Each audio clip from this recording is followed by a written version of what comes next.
Hoje, encerramos a série de mensagens Compromissos e Esperança. Durante este mês de janeiro, destacamos a importância de assumirmos compromissos voltados à nossa vida como cristãos e cristãs, os quais se referem a Deus, ao nosso próximo e a nós mesmos. Terminaremos esta série de mensagens falando sobre o compromisso com a humildade e a confiança no cuidado de Deus. O texto de 1 Pedro, capítulo 5, os versículos 6 e 7, contempla estes dois assuntos: a humildade como o modo correto de vivermos diante de Deus, em relação a Deus, e contempla também a esperança que se transforma em confiança no cuidado de Deus para com todos nós. Nos dois versículos que acabamos de ler, Pedro, o apóstolo, destaca duas atitudes humanas e ao mesmo tempo duas atitudes divinas. Estas atitudes estão ligadas, estão entrelaçadas, são correspondentes no que diz respeito ao que nós fazemos e o que Deus também faz em nosso favor. A primeira atitude humana, a primeira atitude da nossa parte é a humildade. Humilhai-vos, portanto, sob a poderosa mão de Deus. A atitude de Deus correspondente a este nosso comportamento, a este nosso sentimento, é para que Ele, em tempo oportuno, vos exalte. A segunda atitude da nossa parte, atitude humana, é lançando sobre Ele toda a nossa ansiedade, e com isto a atitude de Deus para conosco, quando assim agimos, é porque Ele tem cuidado de vós, É importante considerarmos que a primeira epístola de Pedro não foi escrita para uma comunidade ou para uma igreja específica, como várias cartas do apóstolo Paulo que temos em mãos. A primeira epístola de Pedro foi escrita entre os anos 65 e 70 e foi destinada aos cristãos que foram dispersos e se encontravam na região da Ásia Menor. Esses cristãos são chamados várias vezes ao longo da epístola de Pedro de forasteiros e peregrinos deste mundo. O primeiro versículo que abre a epístola de Pedro, 1 Pedro capítulo 1, versículo 1, nos diz assim: Pedro, apóstolo de Jesus Cristo, aos eleitos que são forasteiros na dispersão no Ponto, Galácia, Capadócia, Ásia e Bitínia. Esses cristãos formavam pequenas comunidades e enfrentavam uma situação muito difícil quando a carta é escrita a eles. Eles estavam sendo perseguidos pelo fato de seguirem a Cristo Jesus. E como sabemos bem, toda perseguição religiosa resulta em sofrimentos físicos e emocionais, além da discriminação, ridicularização e marginalização social. Diante desta situação, haviam cristãos desanimados, esfriando na fé, deixando o convívio da comunidade e se afastando de Deus. Na verdade, perseguição e sofrimento se tornaram os principais motivos para o abandono da fé por parte daqueles e daquelas que um dia abraçaram o Evangelho de Cristo. Era natural pensar que a vida sem Deus era melhor do que a vida com Deus diante das circunstâncias difíceis em que viviam. Para animar, consolar e fortalecer a esperança dos cristãos enfraquecidos e desanimados, é que a primeira epístola de Pedro foi escrita. Nela, Pedro ensina sobre a eleição divina, a importância da santificação, ensina sobre a pedra angular, que é Cristo, pedra eleita e preciosa, a qual é rejeitada por muitos. Pedro, na sua epístola, ensina como deve ser o comportamento dos cristãos para com as autoridades civis, como deve ser o relacionamento entre marido e esposa, servos e senhores, e entre as pessoas do nosso convívio. Como não poderia ser diferente, na sua epístola, Pedro ensina sobre a prontidão para o sofrimento, seguindo o exemplo do próprio Jesus que morreu na cruz, e ensina também sobre a perseverança nas adversidades.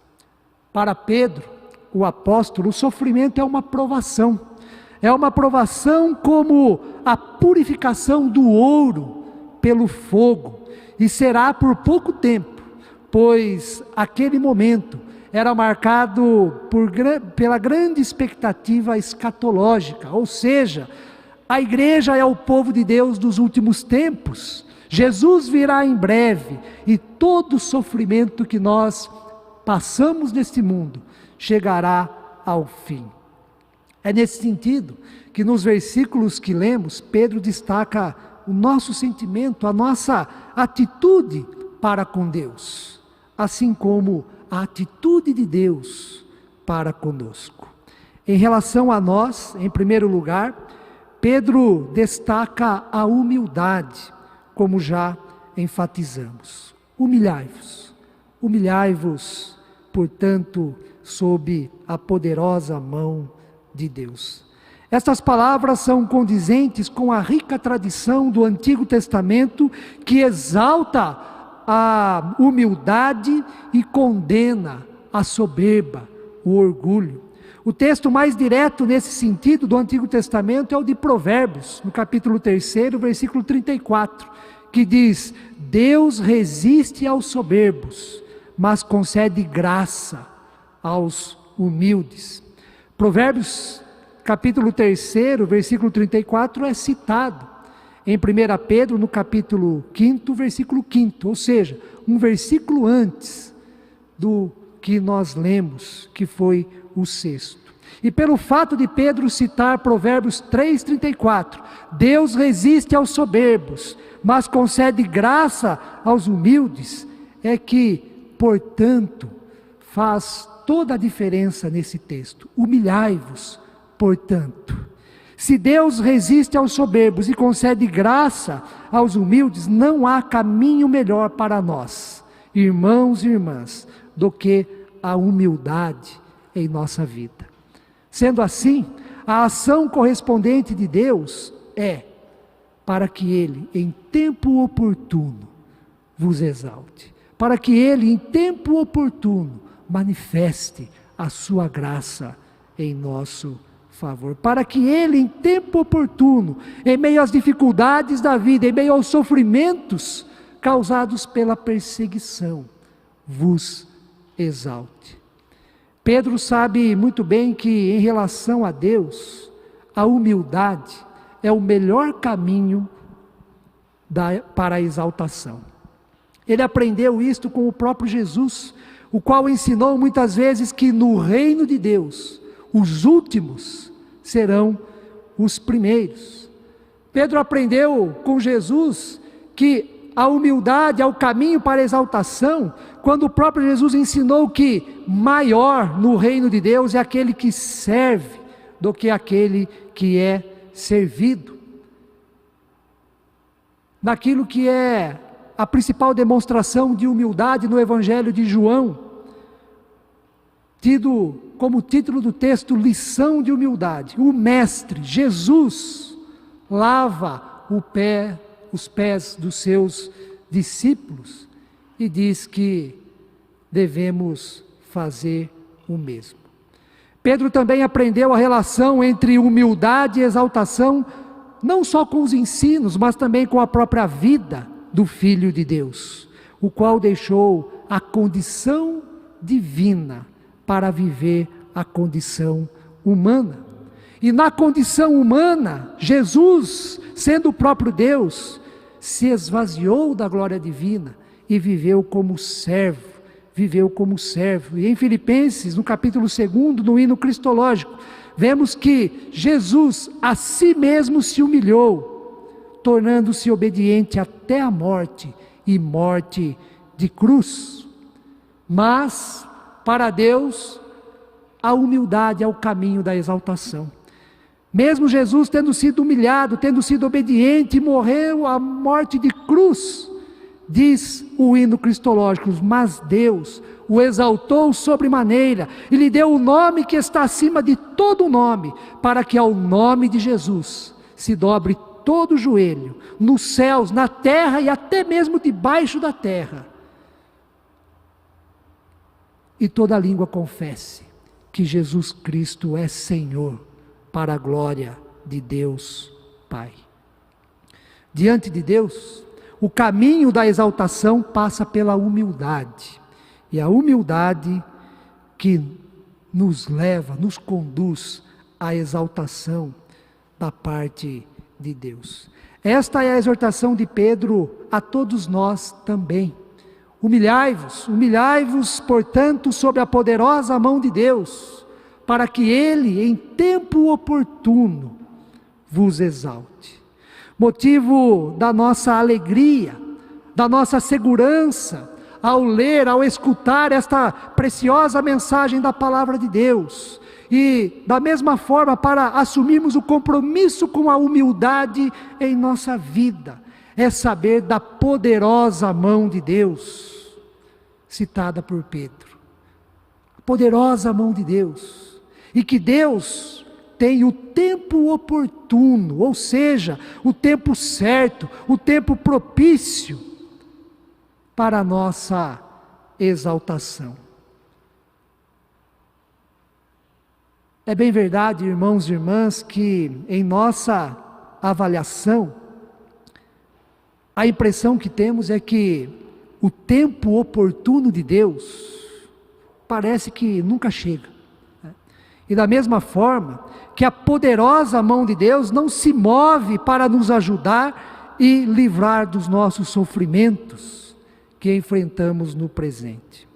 No entanto, viver pela fé significa reconhecer e aceitar que o tempo de Deus, este tempo oportuno, o tempo certo, o tempo exato, o tempo propício, não é o nosso tempo.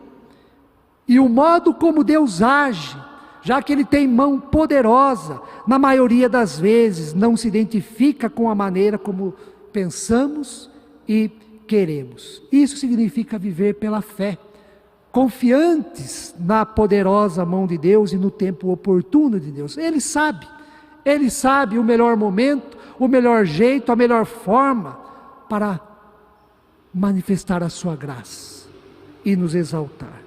Viver pela fé significa crer na poderosa mão de Deus sobre todas as coisas e sobre todas as situações pelas quais passamos. Significa crer no tempo oportuno de Deus. Esse tempo chegará.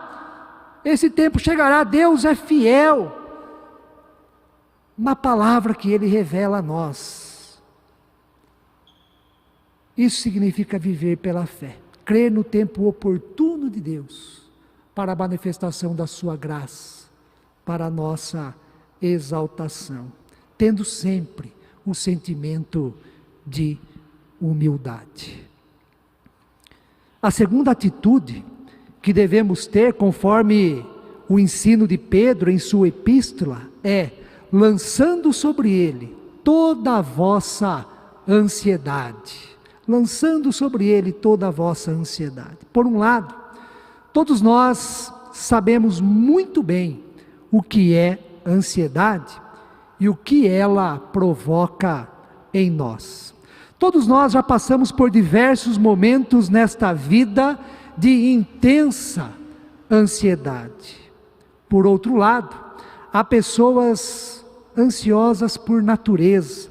Há pessoas que são tomadas pela ansiedade com extrema facilidade.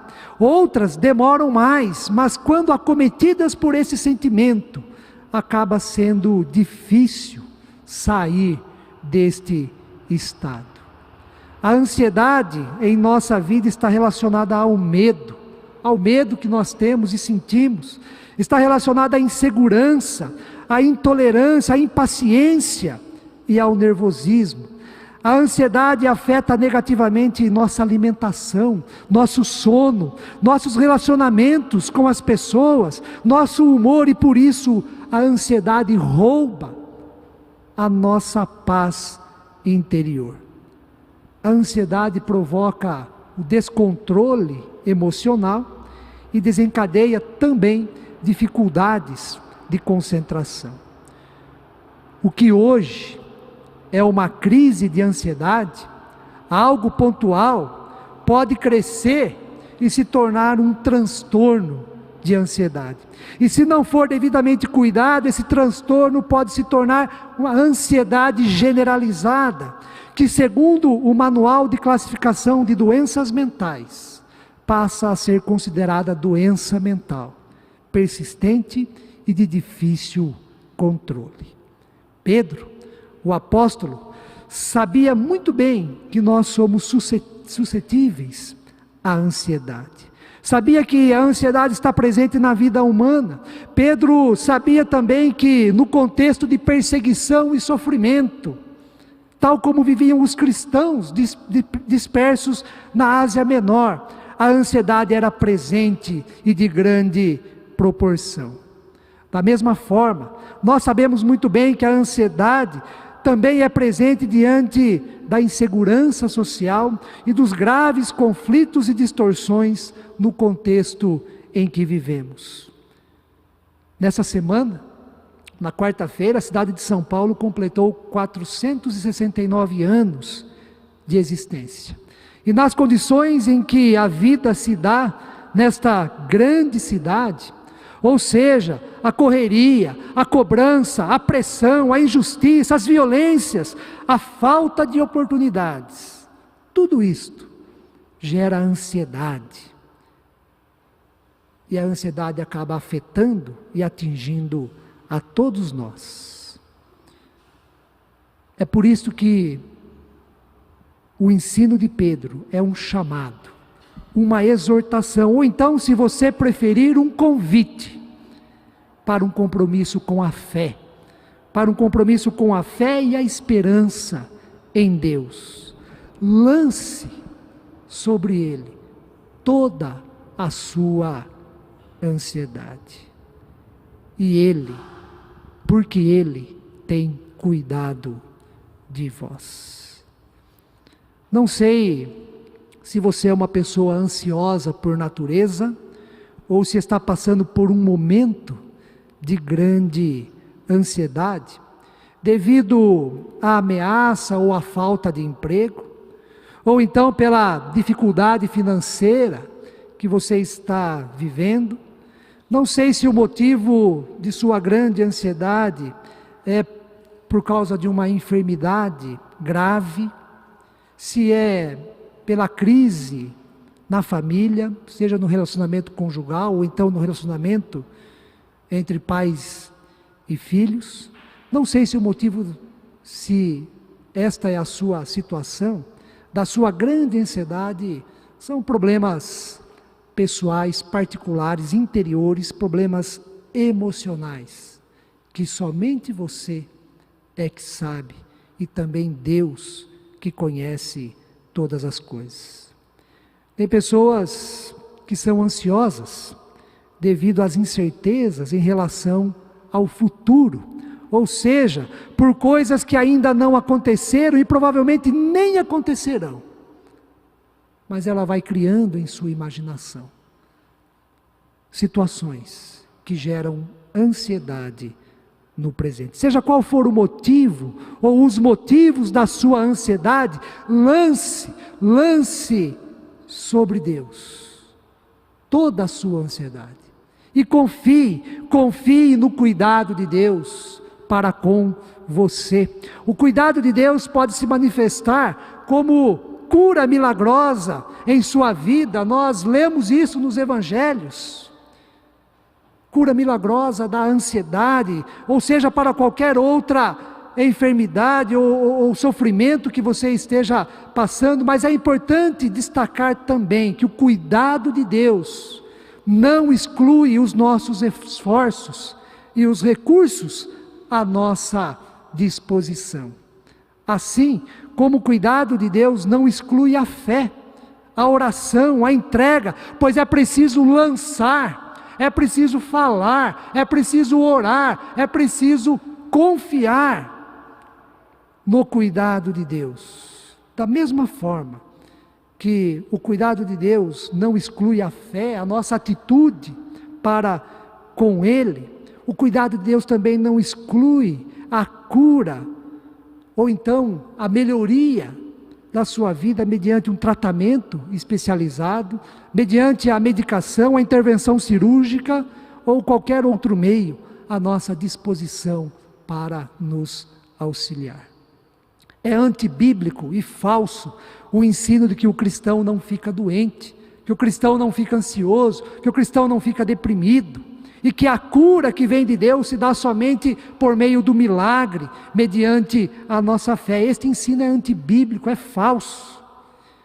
Tenha fé no cuidado de Deus, busque os recursos à sua disposição e faça o que estiver ao seu alcance para o controle da sua ansiedade, para a cura de qualquer outra enfermidade, ou então para o livramento de qualquer sofrimento que você esteja enfrentando. Deus manifesta o seu cuidado, a sua graça, a sua bênção, quando nós também fazemos a nossa parte. Para concluir, tenha o compromisso de viver em humildade, crendo na poderosa mão de Deus, para que Ele, em tempo oportuno, te exalte. Lance sobre Deus os motivos que geram ansiedade em sua vida. Tenha fé, creia, confie que Deus tem cuidado para com você, tem cuidado de você e tem cuidado para com você. Como nos ensina o apóstolo Pedro, pois Deus é misericordioso, Deus, o nosso Pai, quer o nosso bem e Ele está conosco para nos ajudar em todas as situações que enfrentamos nessa vida. Faça o compromisso com a humildade, com a fé, com a confiança em Deus. Que o próprio Deus assim nos abençoe. Amém.